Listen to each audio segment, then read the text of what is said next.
Hey, e-commerce marketing podcast listener. I wanted to let you know that we have created a 6-month guide to marketing your e-commerce store. You can download this guide by visiting getosi.com/guide or by texting GetOSI to 33444. This guide will show you how to get more traffic, sales, and conversions for your online store. Get the guide right now by visiting getosi.com/guide or by texting GetOSI to 33444. Welcome back, everyone, to the E-Commerce Marketing Podcast. I am your host, Arlen Robinson, and today we have a very special guest, Omar Zenhom. He is the co-founder of the $100 MBA, the largest alternative business education online. He's also the host of an iTunes Best of 2014 podcast, the $100 MBA Show.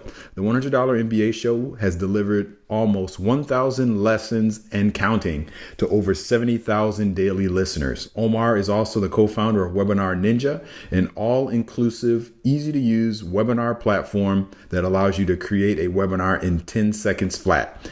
It has been known that Omar's biggest talents are actually on the dance floor. Michael Jackson would be proud. Well, welcome to the podcast, Omar. How's it going? Good, man. How you doing, Arlen? I'm doing great. Well, before we get started, you have to tell me a little bit about this Michael Jackson being proud. Oh, definitely, man. I grew up in the 80s. I was born in 80. Okay. And so if you didn't like Michael Jackson in the 80s, there was something wrong with you, like mentally. Right. Something wrong with you. I hear you. I grew up in the 80s as well, so I know I know how that is. So I grew up on Michael. I used to, watch all his music videos and emulate his dance moves, like in the basement and all that stuff. And we'd have dance parties and during the birthday parties of me and my siblings. And right. So yeah, I've been a big Michael Jackson fan all my life. Love his music. I think he's a master at what he has done in the music and entertainment industry. Right. So yeah, it's just a little fun fact people don't know, because I'm quite tall. I'm like 6'5". So okay. When people see me on the dance, like, wow, you could dance. I'm like, well, I wasn't always tall. Gotcha. It's a pleasant surprise. Okay, that sounds awesome, man. Appreciate it. Yeah, we appreciate you coming on the podcast. And, before we kind of get into the topic, which is going to be about webinars, wanted to find out a little bit about your background and, kind of how you got to where you are today. Sure. So I got started in my professional career as an educator. I was a teacher at the high school, university level. I was like head of department at the university. That was my last stop for the last 5 years. But while I was in education as a teacher, I was really interested in the internet. I was really interested in seeing if you can, create things and sell them online. I didn't even think of it as entrepreneurship back then. I thought of it just like an experiment, right? And this was around 2002. So the internet was still kind of young. There's still, no WordPress, no PayPal, things like that. It was just very hard to do anything. So I think I got started on eBay and things like that. And I think I just kind of slowly kind of understood that, maybe I can do this thing. Maybe I can become an entrepreneur as things got easier, as I got more experiences, as I built more side hustles on the side when I was teaching. Mm-hmm. But eventually I made the decision to take that leap into entrepreneurship and leave my nice cushy job in education, which was a huge risk for me. But, I really needed to change. I just felt like my frustration outgrew my fear, and I kind of just wanted to do it. I launched the $100 MBA because I believe that, a lot of people would come and ask me, hey, how do you start a business? How do you start a website? How do you sell things online? And I would help people one-on-one, but then I started, maybe I can scale this a little bit. So I built the $100 MBA, which is exactly what it sounds like, a $100 MBA education, which it covers all the basics of how to market, sales, finance, all that kind of stuff that you'd need to get started. Right. And that's kind of how the show kind of launched it as well. After that, the podcast, the $100 MBA Show. Mm-hmm. Yeah. So that's kind of my evolution in professionally. Okay. That's awesome. Yeah. And I think what you provide there on the $100 MBA, $100MBA.net, your website, it's a platform that I know a lot of e-commerce business owners, because I talk to e-commerce business owners all day, and most of them, kind of always hit the ground running. They've got an idea, they've got a product, and they just get out there. And so a lot of the unfortunately, it can be good and bad. A lot of times they seize an opportunity and it works out. But a lot of times, as you know, when you kind of hit the ground running and you don't necessarily have, the business background, there's a lot of things that, you could be overlooking, things that you could leave on the table, and just things that you don't even think about just because you don't have that background. And I think, your platform is right on time, especially for the people that don't have the time to, enroll in a formal MBA program or the money, so. Yeah. I mean, a lot of people don't know this, but when I left education, I felt a little bit insecure about being an entrepreneur. So I went to Wharton Business School. Like I applied. I was so happy I was going to Wharton Business. I was so happy it was going to be $100,000 in debt. Right. Right. But after one semester, my professor pulled me aside and he asked me, what are you doing here? You're a lot older than these students. You already have kind of a business on the side that you're building. Why are you getting your MBA? And I was like, I'm just getting my MBA so I can be a great entrepreneur. And then he's like, that's not why you get an MBA. You get an MBA so you can get a middle management job at Morgan Stanley or Goldman Sachs or something. And I was like, and I just realized that the reason why I'm here is because I feel insecure. I want the information. And then he kind of just told me, hey, we don't have a monopoly on this information. You can learn this stuff in books and courses and things around you. And I just realized people need this curated for them. It's not easy to kind of find this information if you don't have any structure. Right. So, and that's kind of what led me to call it the $100 MBA, because my education was going to cost $100,000 for the MBA. Okay. So definitely. And and one of those, one of my bigger side hustles that I had when I was as a teacher, I had an e-commerce store. I had my own clothing line. Okay. So I was selling physical products online, and yes, definitely. I mean, I made so many mistakes along the way, especially when it comes to my costs. I used to spend so much money on things I didn't need to, and that just comes from just not being aware, not having a community around you. Right. Yeah, that totally makes sense. I mean, everything that you mentioned as far as, at the beginning, just thinking you needed to sign up for an MBA and then, realizing that eventually, do you really even need it at this point? But you need the information, but, like you said, signing up to be $100,000 in debt, may not make sense initially, especially early on. So, yeah, so all of that sounds excellent. I mean, the site that you provide is, I'd say, a very invaluable resource. Now, how did you go from that to what you're doing now as far as co-founding WebinarNinja, the webinar platform? Definitely. So back in 2014, I was running webinars to grow our community at the $100 MBA, as well as doing office hours and supporting the existing members of the $100 MBA. And I just was really frustrated with the options out there when it comes to webinar platforms. They were clunky, they were ugly, they were hard to use.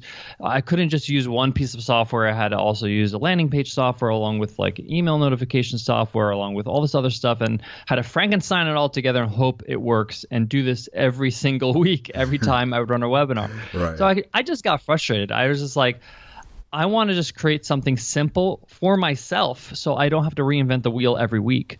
So I teamed up with a freelance developer. I just basically, when I say teamed up, I hired this person for a little less than $1,000. So I decided to reach out to a freelance developer to build a small version of what today is WebinarNinja. I mean, when I say small, it's like super, super conservative. Okay. And I just wanted it so I can make it easy for me to run webinars, just myself. Mm-hmm. And I started running webinars with this software. Okay. And I realized, my customers were like, "Hey, what are you using for this?" And I was like, "It's just something I put together." And they're like, "Well, can I buy it?" Okay. And I was just like, "Okay, let me put up a sales page." But honestly, we decided to pre-sell it, 250 spots, to see if there's interest. And we sold out in about 48 hours. So we realized, okay, wow, there's a big demand. And that was back in 2014. And we've been iterating the software since, based on user feedback, based on what people need, what they're looking for. And our goal is just to make it super easy and simple and clean for you to be able to run a webinar.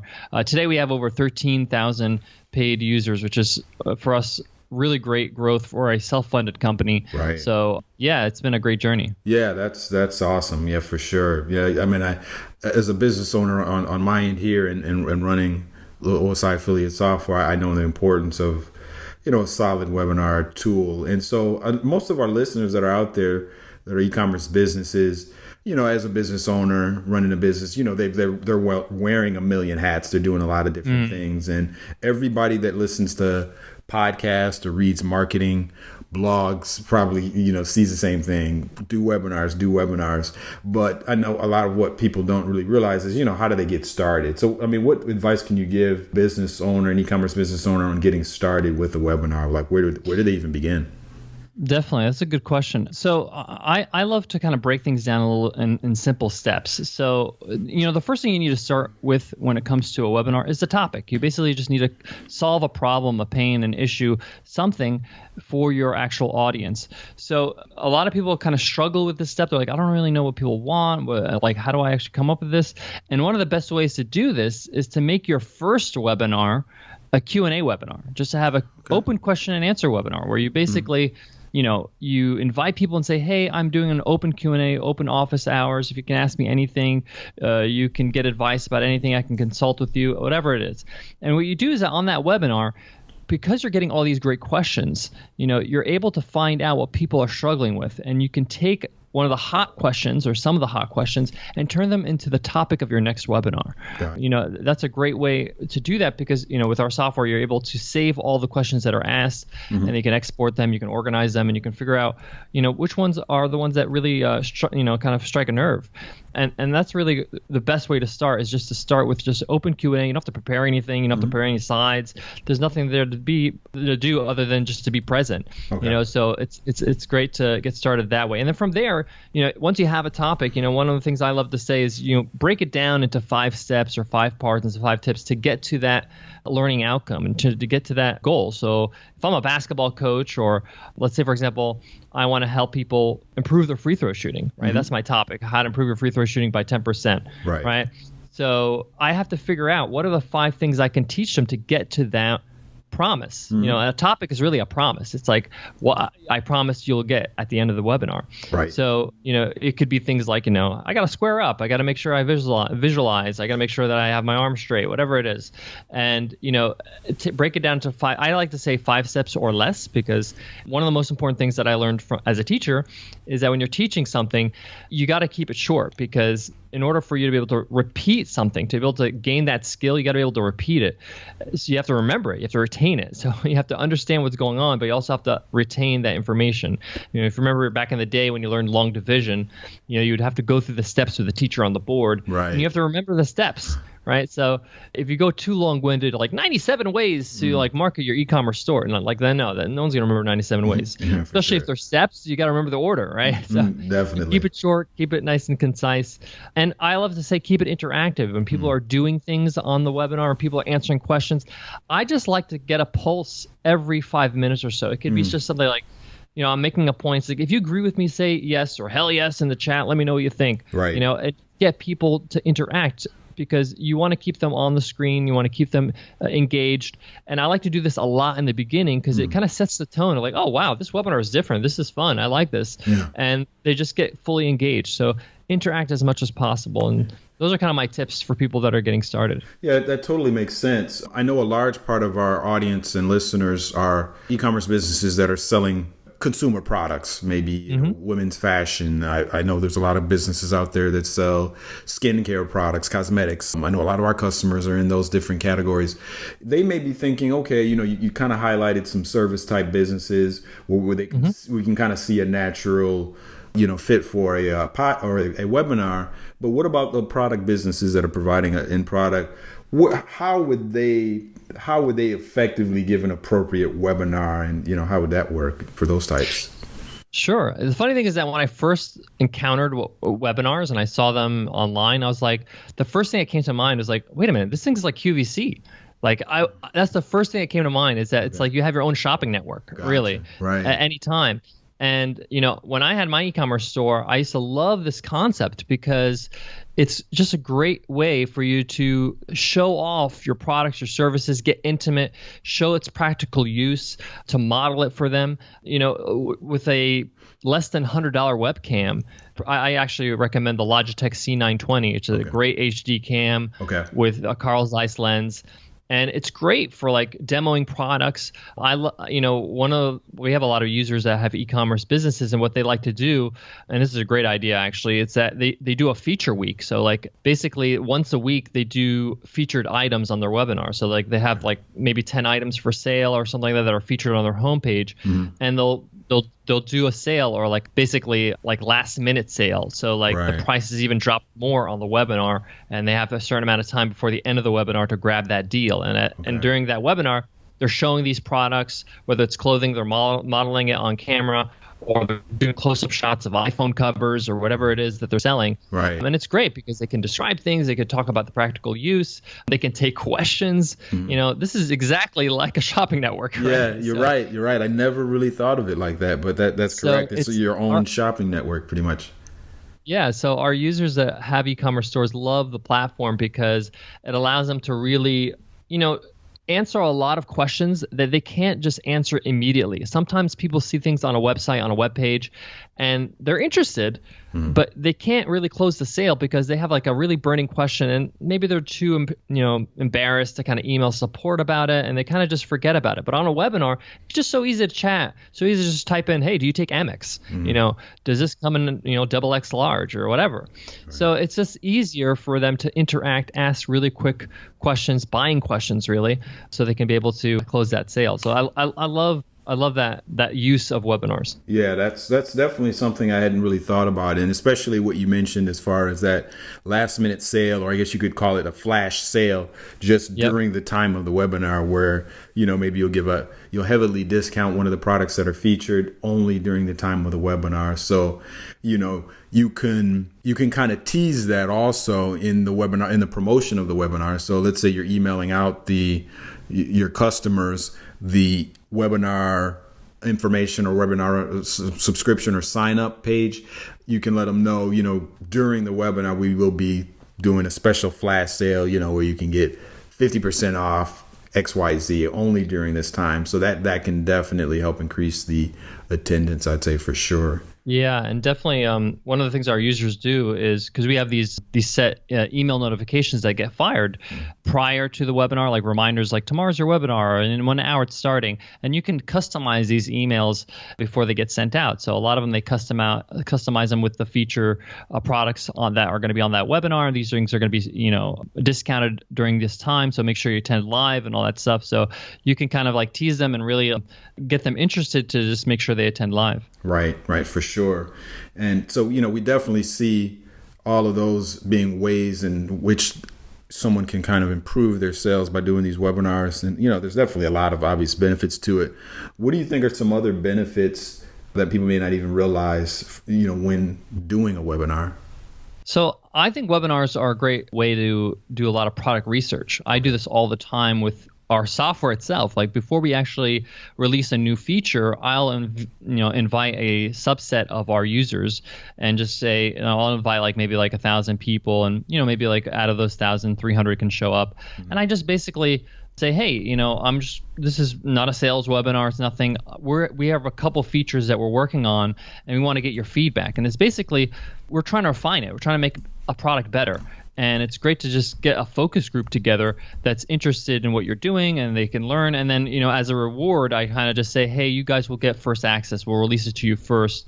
It also allows me to prioritize what my customers want. Maybe they'll be like, well, that's not really a feature I want. I'd rather have this. And then I'll go back to my team and say, hey, let's start working on this instead, because that's really what people need and that's what they're looking for. So in whatever business you're in, even in e-commerce or whatever, they'll be like, what? That's a great product, but you're always sold out in this color. Or I just saw this other product on Amazon, and I'd love to, if you guys can come up with something that's similar. It's just good to get some feedback from your customers, and I love it because it's very interactive, and it allows your customers to feel a little bit special, like they're part of the process. That hey, this business actually cares about my opinion, and I'm going to check them out frequently to see if they're implementing the things I suggest. So I love webinars for R&D. Yeah, I never really thought about doing that. And that's definitely something I just kind of jotted that down as a note, because we here internally, we always kind of struggle with, what are going to be some of the best new features to put out there. And, we've done the kind of the emails and taking the pulses of certain key customers, but I never really thought about doing a webinar to kind of do a closed focus group. So that's definitely something. Yeah, and what's great is like we phrase it as like you get a sneak peek before anybody else, right. And it's kind of like a private invitation. Like it's like Elon Musk inviting somebody to Tesla to see the new car that no one knows about or something like that. So, sure. And it's great. And you don't have to have a finished product. Like we have like sketch mock-ups and some Envision mock-ups. So they have an idea, they have a visualization of what it's going to be, but it doesn't have to be completely coded and finished. That's too late then, So right. We just like to show them like a visualization, what it will do, and show them how it would work. And it's just a good way for us. And you could do the same with a physical product, have a mock-up of what it would look like and things like that, so they can understand what they're talking about or what they are giving their advice on. Right. Yeah, for sure. And I know one of the kind of $1 million questions a lot of the listeners are probably wondering is, I'm sure they're like, everything does sound great. Definitely sounds like an opportunity no matter what type of business you're in e-commerce, whether it's a service business or a product business where you're selling a product. But ultimately, it's going to come down to, it's not going to be effective unless people show up. So what are some effective ways to market the webinar to kind of get it out there and make sure you can bolster your attendance? Definitely. So I'm going to say something a little bit maybe surprising or maybe controversial, but I think the number one way to improve your attendance is to improve your performance. You got to be good. You got to be good at what you do. And it doesn't mean you have to be some sort of like schwarmy kind of salesperson. You just got to be good at presenting and being proud of what you have, and in a way, webinars are a form of public speaking. And I invested a lot in being a better public speaker. I've taken a lot of classes. I've been trained one-on-one. I've taken voice lessons, all that kind of stuff.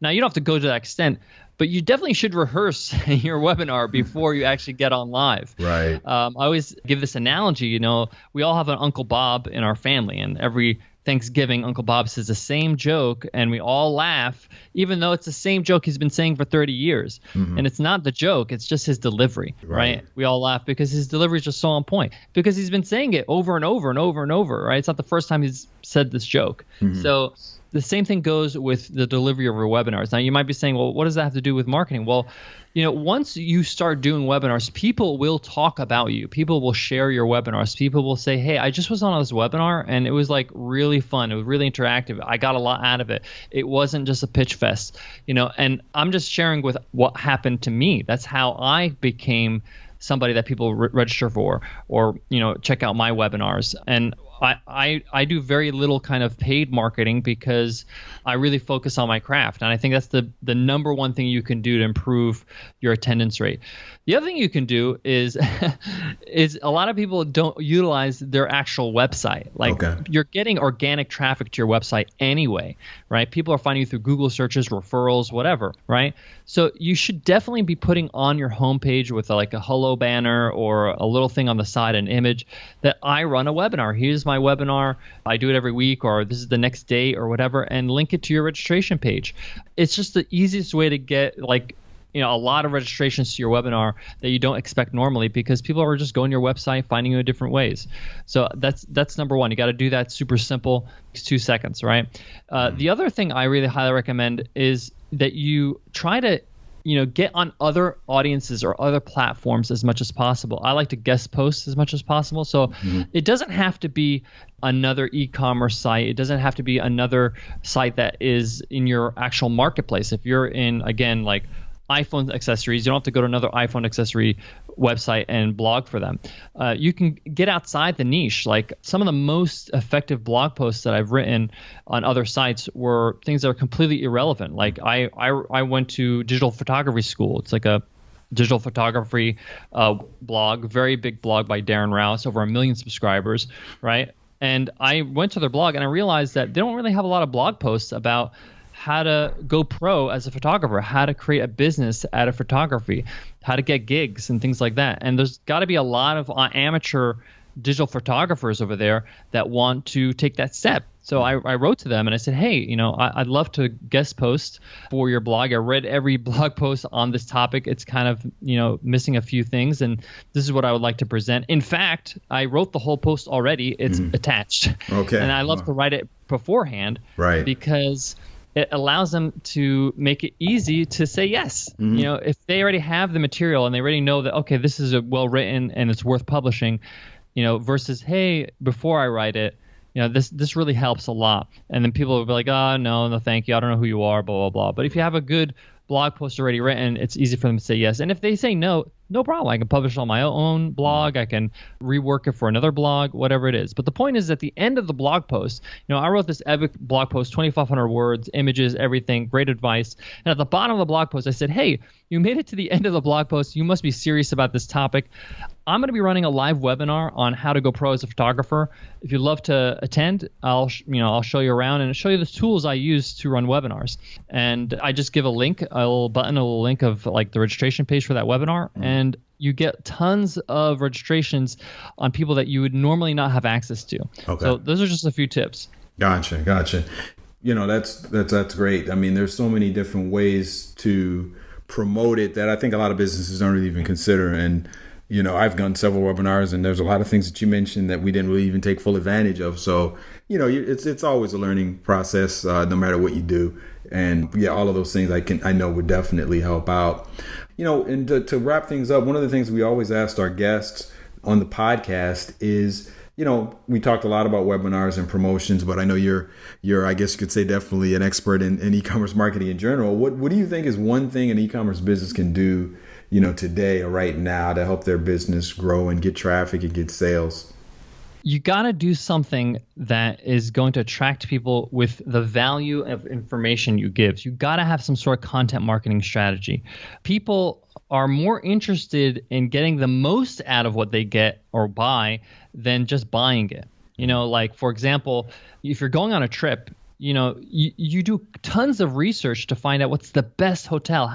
I'm going to book a hotel, but I want to know where the best hotel is on TripAdvisor. I'm going to read all this information. I want to know where the hotel is located. So I'm going to read blog posts about the different cities in that country. I want to find out, where the best spots to eat. So I'm going to find out how far that is from the places I want to eat. So information is gold. And, a lot of people say, well, there's so much information out there. It's hard to kind of, stand out. Well, actually, it isn't that hard to stand out because so many people are not really putting the effort into creating great content, really putting the effort into building some great content for their actual blog, for their actual podcast, for their webinars. Webinars are a great way to actually run regular content on a regular basis, like a show, like I mentioned before, where you can show people how to apply their products or services and make the best use of it. The funny thing is that most people don't do this, so therefore you sound like your product is better. But in fact, you might even be selling the same product, but people just don't know how to use it. People don't know the benefits of it. They don't know all the different uses of that actual product. So content is really, really king when it comes to actual running any kind of business, but especially e-commerce, because they don't. A lot of people have so much choice and they don't have any kind of guidance. And if you can guide them, you'll be the person they'll trust. You'll be the person that they will want to come back to. I think that when it comes to any kind of business, the only way you can differentiate yourself is that you insert yourself into it. And the best way to do that is to give your take, give your opinion, give your advice through content. Yeah, for sure. And that's what a lot of businesses don't really, like you said, there's so much out there. People need guidance, when they're looking to make a purchasing decision, no matter what it is. If you have like you said, put your kind of personal attention to that particular content, your feedback, your opinion, and you're authentic about it, that's that you're going to win people over because it's just like I think about this every time we go to the grocery store here in the US. We're so fortunate that we have so many options, but having so many options can actually be a bad thing sometimes because sometimes you can get overwhelmed. Sometimes I go to the store and I'm looking at, all right, what do I want to eat for dinner tonight? And then I'm like, geez, I'm going to the frozen food aisle. I'm like, all right, do I want to do that? Do I want to get a rotisserie chicken? What do I want to do? So it's best if you understand the landscape, like you said, the fact that it's a lot out there and people are going to have a hard time making a decision just because it's cluttered. But if you can, make your content stand out and, kind of put your personal stake and opinion behind it, I think that definitely will shine. People, sure. People just want to know what to do. Like what to do. I love this analogy because it makes it so clear. And the analogy is, think of a travel writer. Think of, like, one of my favorite travel experts is Rick Steves, right? This guy is like such a lovable guy. He has a great YouTube channel. He's got the best-selling like travel books, and he caters to like an older demographic, an affluent demographic. But I just love him to death because he just puts everybody at ease, because he specializes in traveling to Europe. And think about it, going to Europe, there's so much to consider. Oh, there's different currency there, and there's different ways, and where do I stay, and what are the best cities? I only have 2 weeks, all this stuff. Right. And he just boils down, hey, where do you want to go to Europe? Here's a book to do Europe in 2 weeks. Hey, you want to go to Italy? Here's my Italy guide. And it tells you exactly where to go and everything. And people just like, yes, I need an expert just to tell me what to do, because I don't know if I'm going to make a mistake. I don't know how to best utilize my time. I got 2 weeks. Mm-hmm. It's an asset just like money. It's just like a purchase. You're purchasing too. You're spending money to go on this trip. And they just need a guide. They need somebody to show them what to do. And that goes with any offering, any product. People just want to know, hey, what's my best choice here? What's my best option here? Right. Can you just tell me? Because I have my own life. I got my own job. I got my own thing I got to do.